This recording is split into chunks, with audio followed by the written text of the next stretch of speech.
So guys আমরা চলে আসলাম নতুন একটা ভিডিওতে। এই ভিডিওতে আমরা একটা ম্যাচ বুয়া নিয়ে দেখাবো লনাতে। দেখা যাক কি করি, আমরা বুয়া করতে পারি কি না ও আমাদেরকে মেরে দেয়। আর গাইজ যেটা যেটা দেখতে পাচ্ছ এটাই আমার পার্মানেন্ট ডেসআপ। তো দেখা যাক, ম্যাচ রিস্টার্ট দিয়ে দিলাম। তো মেসেজ পর দেখা যাক কি হয় আমাদের সাথে। তোমরা ডাইরেক্টলি মেসেজ আইলি গাইজ, মেসেজে বোঝা যাবে যে কি হয়। ফুল মেসেজ যাবো, মেসেজ হওয়ার পরে বোঝা যাবে যে এখানে কি হচ্ছে আমাদের সাথে। তো প্রথম রাউন্ডে আমি M40 নেবো। তো দেখা যাক, ওকে আমরা মারতে পারি না, ও আমাকে মেরে দেয়। তো দেখা যাক, ভালো প্লেয়ারই তো ওরে আমরা মারতে পারি না, ও আমাদেরকে মেরে দেয়। ওখানে বাড়াইছে না, ওয়াল মেরে ফেলেছে। ও দেখা যাক, ওকে মারতে পারি না।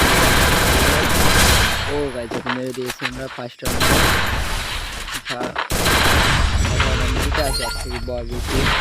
দেখা যাক আমরা